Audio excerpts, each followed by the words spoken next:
Hello， 大家好，欢迎收看国际大风吹，每礼拜在探讨一个有意思的国际话题。这阵子呢，华社群平台啊，我觉得好像每5个台湾人就有1个正在日本玩，那剩下4个呢，在发之前去日本玩的照片。原因很简单，日元实在是太便宜了。事实上呢，就在5·1劳动节，日元对美元汇率来到158日元兑1美元，也是34年来的新低。假设一碗拉面要价1000块日币，2019年大概要8.9块美金，现在只要6.3块美金，也就是从大约台币290块变成200块左右。也难怪不止台湾人，中国、韩国等等世界各地的观光客都涌入日本捡便宜。只是你可能会以为这么多外国人在日本花钱，一定对日本经济帮助很大吧？实际上呢，却也没有这么简单。这期呢，就来看看日元为什么贬个不停，对日本来说到底是好还是坏？为什么连日本首富企业家都拜托日本政府不要再让日元贬下去了？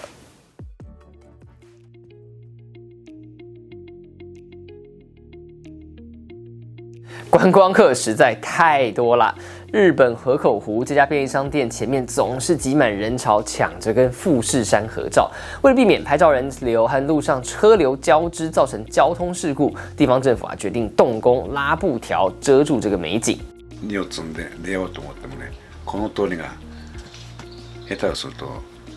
公園で古城祭みたいにもうすごい人だかりになってて。今年3月，涌入日本的外国观光客超过300万人次，创下史上最高的单月纪录。那其中呢，第1大来源国是南韩，其次是台湾，第3是中国。那今年1到3月，平均每位观光客在日本会消费超过20万日元，相当4万1000多台币。I think that tourism has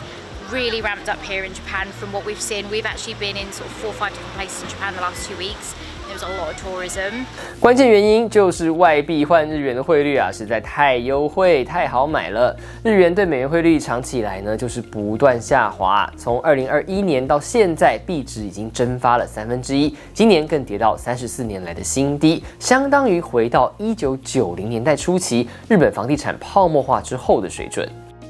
那近2年日元之所以喋喋不休，主要是日本经济状况跟其他国家出现巨大落差。当欧美都在疫情后出现通货膨胀，开始一直调高利率来帮经济降温的时候，日本政府依然维持长期以来的负利率政策，直到今年3月才微幅升息，来到0利率。日本和美国的利差成为日元持续走贬的关键。分析师表示，美国不断升息，表示购买美国国债之类的产品会赚更多，于是投资人纷纷抛售日元，而日元被卖得越多，币值就跌得越凶，也就有更多投资人选择抛弃日元，形成一个恶性循环。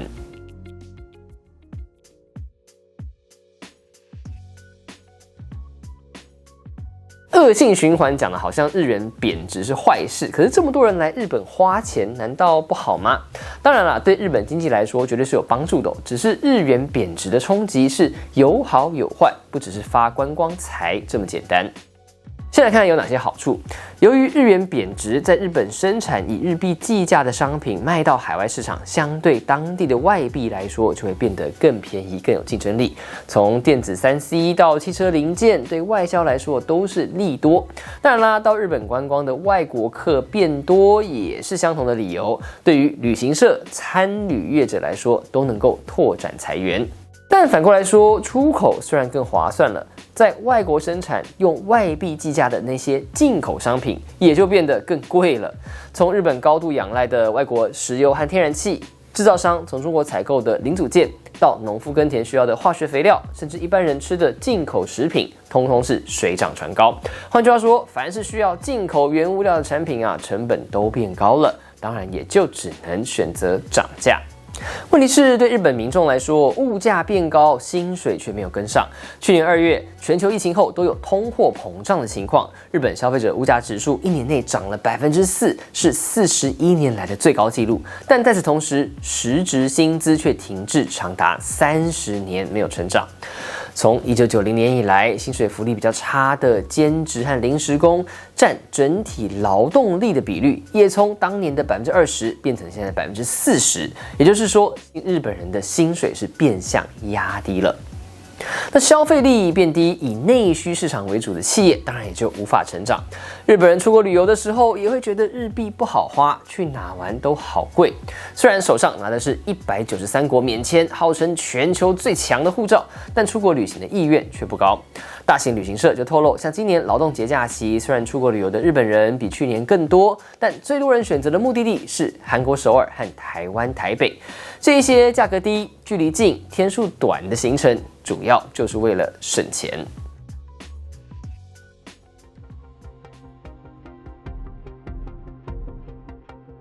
如果日元一直贬值下去，民众消费力维持低档，日本企业也会觉得赚不到钱，甚至表示只能无奈再涨价。旗下拥有 Uniqlo、GU 快时尚品牌的迅销集团创办人兼执行长，也是日本首富的柳井正，4月中就公开痛批，不是只有我们公司这样，不管是对谁，对整个日本来说，日元贬值根本不可能是好事情。会因为日元贬值这件事而高兴的人，真的有点可笑。为了撑住日元行情，外界从日本央行数据揣测，日本官方在劳动节这个星期估计至少2度出手，大量购买日元，让日元币值一度止跌回升。分析师指出呢，官方出手救行情可以缓和日元走贬的力道，但整体来说效果有限，不可能逆转趋势。毕竟日本和美国的巨大利率差距依然存在，除非日本升息或美国降息，否则呢，市场依然会倾向抛售日元。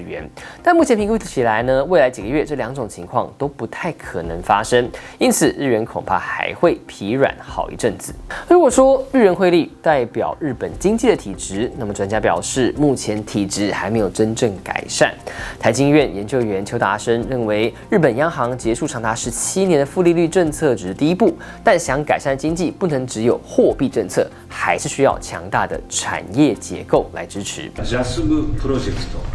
これは今、全国から注目を集めています。そしてこのプロジェクトは九州、さらには日本全体に大きな波及効果を及ぼすものであると思っています。半導体産業だけではなくして自動車ですとか電気ですとかあるいは電子などを含めた幅広い産業にとって重要なプロジェクトです。中经院副院长王健全说，从台积电在熊本设厂到近年来美中对抗背景之下扩张军务产能，日本正在积极发展晶片制造业，还有军工业，有可能促成新一波的经济荣景。但一切都才刚开始，后面的路还很漫长。总之，在我们享受便宜日元的同时，也别忘了，一般日本人未必觉得日子那么好过。各位大风吹，我们下回见。上一集我们聊英国把非法移民送到卢安达的那个计划，那就有留言问说，影片提到国际特赦组织批评最近通过的卢安达安全法案，等于是立法凌驾司法，违反三权分立的原则。可是英国是内阁制国家呀，议会主权是英国政治的核心，怎么会说是违反三权分立呢？英国首相和内阁都是国会议员呐，行政和立法是分不开的，三权没办法分立吧？这是国际特赦组织说的吗？我觉得影片的写法啦，确实是不够精准。我先说，国际特赦组织跟另外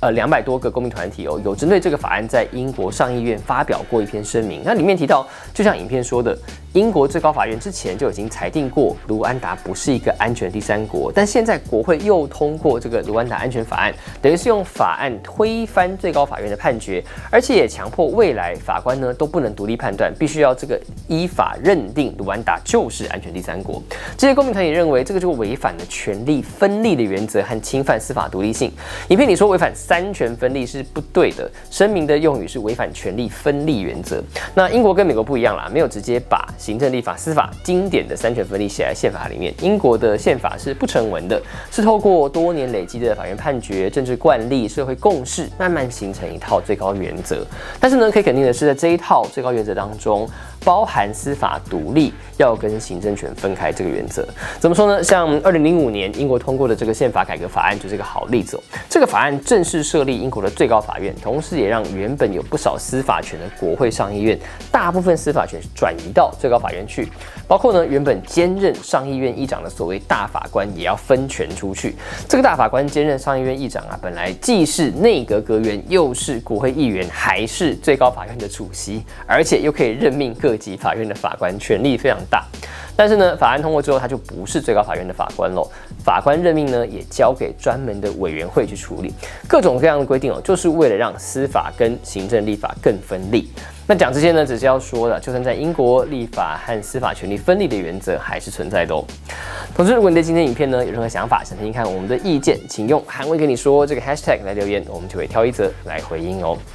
那影片最后呢，要感谢所有付费支持我们的频道会员，尤其是每一位干爹干妈等级的会员，每个月1杯咖啡的钱就可以加入频道会员，帮助我们做出好内容，还有会员专属影片可以看，大家不妨考虑一下。那如果你觉得今天这支影片还不错，也请按赞影片、订阅频道、开启小铃铛，有所通知，就不会错过我们的最新影片喽。